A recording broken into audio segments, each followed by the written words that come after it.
Hello everyone, I am Mathur Shashank and I welcome you all to our all-rounder zone. Well, we will start from the root. Means हम लोग इसमें history part है आज का हमारा video होगा जिसमें हम लोग हिस्ट्री कहाँ से आती है means what where and how and हमारे पास्ट जहाँ से स्टार्ट होते हैं and you can go with any one means like आपके कोई एग्जाम्स हो या फिर कोई आपके स्कूल के एग्जाम्स हो या फिर कॉम्पिटिटिव एग्जाम्स कहीं भी हो you can always go with this ideas so that your marks can be enhanced. So let's proceed. And एक मेरी छोटी सी गुजारिश, अगर अभी तक आप लोगों ने भी किसी ने भी अगर अभी तक हमारे चैनल को सब्सक्राइब नहीं किया है please tap the subscriber button and press the bell icon. So let's proceed. आज का हमारा वीडियो है हिस्ट्री से what where and how means क्या, कहाँ और कैसे. और वन थिंग मोर, इसमें हम बात करेंगे कि जो हमारे होंगे ऑब्जेक्टिव टाइप्स क्वेश्चंस उसको हम लोग डील करेंगे, प्लस जो हमारा होगा मेन कंटेंट उसको भी हम लोग पूरा डील करते हुए इसमें आगे बढ़ेंगे. ये प्रोसेस लंबा होगा एंड कांस्टेंट होगा मीन्स आपको रेगुलर इंटरवल पे वीडियोस मिलते रहेंगे. That's my promise. So let's start. Firstly we will start with what, क्या, कहाँ और कैसे. मीन्स हमारा जो पास्ट था वो क्या था, कैसा पास्ट था और कहाँ पे था, कैसे हमारे पास्ट के बारे में लोगों को मालूम चला, कैसे हम लोग मतलब जाने कि हमारा पास्ट में कैसा होगा, कितने कितने राजा थे वहाँ से, मतलब लोग कैसे रहे थे, उनका अडेप्टेशन कैसा था, सभी चीज़ का हम लोग मंथन इसमें वीडियो में देखेंगे. That is obviously part 1. Let's proceed. सबसे पहले अगर आते हैं क्वेश्चंस पे तो आते हैं हम लोग north of the Vindhyas means rice का जो खेती था, चावल हमारे बिहार में, या फिर मैं एक्चुअली बिहार से हूँ तो हमारे पूरे भारत देश में ऐसा इतना होता है कि हम लोग खुद के लिए भी कंज्यूम करते हैं एंड हम लोग बाहर एक्सपोर्ट भी करते हैं. तो नॉर्थ ऑफ द विंध्यास से स्टार्ट हुआ चावल की पहली खेती. ये हो गया आपका ऑब्जेक्टिव टाइप क्वेश्चन जो इधर मैंने लिखा है, फिर हम लोग इधर समझेंगे. तो क्वेश्चन अगर आता है सबसे पहले राइस की खेती कहाँ पे स्टार्ट हुई तो we will go with north of the Vindhyas. Then we have the second one, first city कहाँ पर डेवलप हुई तो इंडस एंड इट्स ट्रिब्यूटरीज पे के आसपास फर्स्ट सिटी जो थी वो हमारे पास्ट में डेवलप हुई. देन एग्रीकल्चर जो था वो कहाँ पे अडॉप्ट हुआ, एग्रीकल्चर खेती तो वो हुआ हमारे गैरो हिल्स पे. अगर मानिए मैप है तो मैप जहाँ पे ख़त्म होती है, यहाँ पे ये जो मानिए यहाँ पे बिहार है तो यहाँ पे आसपास शायद गैरो हिल्स आती है.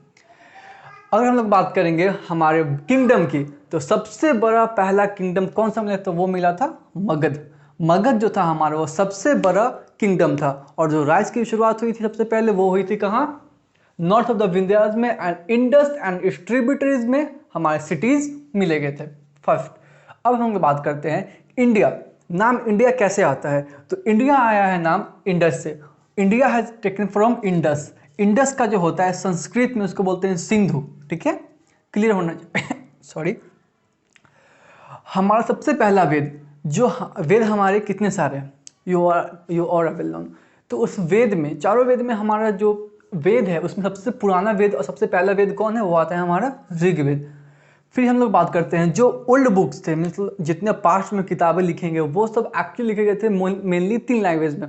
पहली लैंग्वेज थी हमारी Prakrit, then Sanskrit and then Tamil. Means 3 भाषाओं को मिला करके या फिर 3 भाषाओं को अलग अलग रूप से मेनली मोस्टली मतलब मेजर पार्ट जो कवर करता था बुक्स का. उस टाइम बुक्स नहीं हुआ करते थे, मतलब मानो इंस्क्रिप्शंस हो गए मतलब जो पत्थर पर लिखे जाते हैं या फिर कहीं, तो मेनली तमिल, प्राकृत और संस्कृत में लिखे गए थे. और सबसे पहला प्लांटेशन, अर्लीस्ट प्लांटेशन क्या होता था तो वीट एंड बार्ली.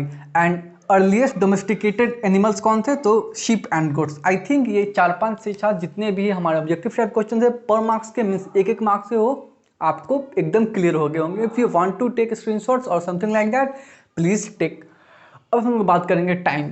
हमारा पास्ट कैसे डिवाइड होता है, हम लोग कैसे इसको बारी बारी से आसानी से तोड़ के समझ सकते हैं. तो हम लोग अगर बात करें टाइम की तो हमारे पास टाइम में आते हैं 3 पार्ट. पहला आता है हमारा पैलियोलिथिक, सेकंड आता है हमारा मेसोलिथिक एंड थर्ड आता है नियोलिथिक. हमने हमेशा ये जाना है और एक्चुअली हिस्ट्री कहीं ना कहीं कुछ लोगों को बोर करती है, but there is one thing, let you know one thing that इससे इंटरेस्टिंग सब्जेक्ट हो नहीं सकता है. बिकॉज क्या है कि हम लोग इसमें अगर आप खुद को वहाँ पे रखना चाहोगे, जो भी मतलब जो पास्ट में आप वहाँ पे होते तो आप क्या करते हैं, कैसे डिसीजन लेते हैं एंड ऑल, तो ये आई थिंक ये पास्ट हमारे, क्योंकि सबको ये क्यूरियोसिटी होती है कि हमारे पास्ट में क्या हुआ, लोग कैसे, हमारे जो मतलब फोर फादर्स थे वो कैसे वहाँ से अडॉप्ट हुए, कैसे मतलब वहाँ से खुद को उन्होंने इन्हांस किया। तो हम लोग सब कुछ इसमें देखेंगे। So start from palaeolithic, mesolithic and neolithic. So if there are 3 ones, palaeolithic, mesolithic and neolithic, तो हम लोग इसमें बात करेंगे बारी बारी से तीनों के बारे में। तो पैलियोलिथिक जो होती है उसमें सबसे पहले क्या खोज हुई थी, तो स्टोन टूल्स। इंपॉर्टेंट पार्ट ये है कि इसमें से आपको इंटरनल क्वेश्चन भी आ सकते हैं। जैसे मानो अगर पूछेंगे कि पैलियोलिथिक का 3 पार्ट और कौन सा होता है, तो we will go with lower palaeolithic, middle palaeolithic and upper palaeolithic. Means palaeolithic के हमारे 3 पार्ट होते हैं, लोअर, मिडिल और अपर। और इसमें क्या चीज़ डिस्कवर हुई, तो इसमें डिस्कवर हुई स्टोन टूल्स। ठीक है, अब हम बात करते हैं next, which is our mesolithic. Mesolithic में क्या था कि टाइनी स्टोन्स, मतलब इसमें स्टोन एक्चुअली फॉर्म डिस्कवर हुए थे इस एज में, मतलब पैलियोलिथिक के टाइम में। मेसोलिथिक जो टाइम आया उसमें हम लोग को स्टोन मिला, लेकिन टाइनी मीन्स छोटे छोटे स्टोन मिले थे। उसके बाद हम लोग बात करते हैं नियोलिथिक की।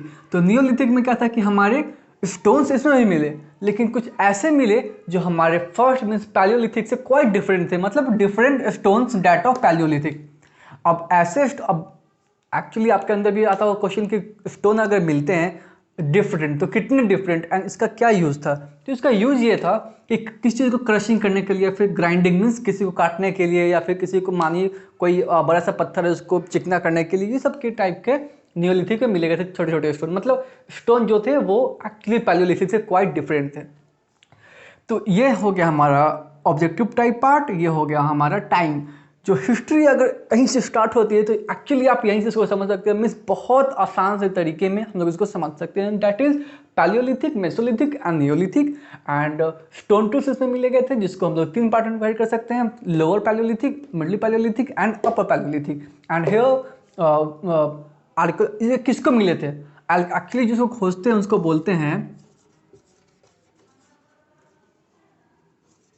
आर्कियोलॉजिस्ट। मीन्स ये एक पीपल के ग्रुप्स होते हैं जिनका काम ही होता है कि हिस्ट्री में क्या, मतलब हमारे पास्ट में जाना। पास्ट में एक्चुअली लोग जाते नहीं हो किसी ज़मीन को, उनके अंदर बहुत सारे ऐसे स्टेप्स होते हैं। जैसे मानो कि किसी से ज़मीन की खुदाई कर दिए, वहाँ से उनको कुछ बैंगल्स मिल गए, वहाँ से कुछ उनको पॉट्स मिल गए। और पॉट्स मिल गए तो कच्चे मिलेंगे तो वो मिट्टी के फॉर्म में होंगे। अगर पक्के पक्के पॉट्स मिल रहे हैं, मतलब जो घरे घरे मिल रहे हैं, वो घरे में मतलब जो पॉट्स होता है उसमें कैसा था, अगर उसके अंदर और कुछ मिल रहा है, जैसे टेराकोटा टॉयज मिल गया, तो ऐसे करके लोग उस पर अध्ययन करते हैं। और एक्चुअली कोई एक नहीं होता, ये एक्चुअली एक टीम होती है आर्कियोलॉजिस्ट की, जिनका काम ही होता है कि हमारे पास्ट से निकालना। जैसे आप तो हम लोग इसमें आगे देखेंगे हड़प्पा एंड ऑल कैसे कैसे फाउंड करते हैं। तो आर्कियोलॉजिकल डिपार्टमेंट का बहुत बड़ा मीन्स एक उनके ही बदौलत हम लोग हमारे पास्ट के बारे में जानते हैं और जान रहे हैं और आगे जानते रहेंगे। सो यहाँ तक आई थिंक क्लियर हो गया होगा आपका। अब हम बात करते हैं, एक बहुत इंपॉर्टेंट आता है यहाँ से क्वेश्चन, मेहरगढ़। मेहरगढ़ एक ऐसा जगह है, एक ऐसा गांव है जो ऐसा, मतलब इस सर्वे के अनुसार, आर्कियोलॉजिकल लोगों के सर्वे के अनुसार ये हमारा सबसे पुराना विलेज है। मीन्स अगर एक क्वेश्चन आता है कोई भी कॉम्पिटिटिव एग्जाम्स में या फिर आपके स्कूल एग्जाम में कि सबसे पुराना विलेज कौन सा है, तो we will go with Mehrgarh. Mehrgarh जो था हमारा सबसे पुराना था। इसके बारे में अगर आ जाए कि इसके बारे में कहीं से क्वेश्चन आ जाए, अगर आ जाए क्वेश्चन कि कौन सा ऐसा इंपॉर्टेंट रूट है जो सबसे पुराना एक्चुअली गांव है और वो ईरान से जोड़ता है, तो actually this is Mehrgarh. Means this is one of the most important route to Iran. मतलब एक मेहरगढ़ ऐसी गांव थी जो इस जगह पर बसी हुई थी जहाँ से ईरान के लिए बहुत इंपॉर्टेंट पार्ट प्ले करता था, जो रूट वहाँ से ईरान जाता था। अब वहाँ पे पीपल लोगों ने सबसे पहले क्रॉप्स और एनिमल्स को रखना, क्रॉप्स उगाना सीखा। And this was the obviously earliest village.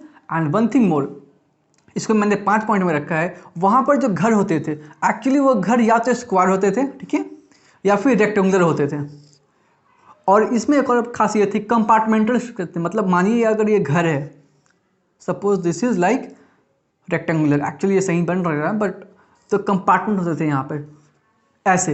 Room का जो होता था घर वो कंपार्टमेंट टाइप होता था वहाँ पे, ठीक है, मेहरगढ़ पे। तो ऐसा हम लोग कह सकते हैं कि हमारा मेहरगढ़ जो था वो सबसे पुराना गांव है हमारे आर्कियोलॉजिकल डिपार्टमेंट के हिसाब से। मीन्स हमारे इंडिया का सबसे पुराना गांव होता है मेहरगढ़, जो वो बहुत इंपॉर्टेंट पार्ट प्ले करता था ईरान का रूट जोड़ने में। एंड वन थिंग मोर, वहाँ पे सबसे पहले लोगों ने क्रॉप्स उगाना और एनिमल को रखना मीन्स उसका रियरिंग करना उन्होंने सीखा। एंड वहाँ के जो घर थे वो या तो स्क्वायर थे या फिर रेक्टेंगुलर थे। एंड जो घर का स्ट्रक्चर था एक्चुअली वो था ग्रिडिंग सिस्टम में, मतलब वहाँ पे कंपार्टमेंटल सिस्टम था, जैसे एक घर एक घर एक घर ऐसे करके 4 या 6 के ऐसे में रहता था। एंड उसमें से भी कोई एक स्टोर रूम जैसे लगता था, क्योंकि वहाँ पे स्टोर रूम में क्या होता है कि मेनली जब वो डिग करते थे अपना, मतलब डिग मीन्स क्या, जैसे आपको मानो अगर आप ही उस टीम में हो, आर्कोलॉजिकल डिपार्टमेंट की आप टीम में हो, तो how will you consume again. तो क्या होता है कि उनको डिग करना होता है, डिग करने के बाद उनको कोई पॉट्स मिल गया, या फिर कोई अगर जैसे मानो कि ये कंपार्टमेंटल जैसा घर ही है, इसमें कोई एक स्टोर रूम मिल गया, स्टोर रूम में कुछ ऐसा सामान मिल गया जो लगता है कि एक्चुअली ये स्टोर रूम ही था। So this is how they just let us know the history our past. So I think this is the short video, but this is quite informative video. So हम लोग इसको ऐसे start करेंगे। I hope ये video आपको पूरा clear है। If you have any doubt please आइए कमेंट बॉक्स में and put your doubt there and we will solve that as soon as possible. So thank you for joining. Have a good day.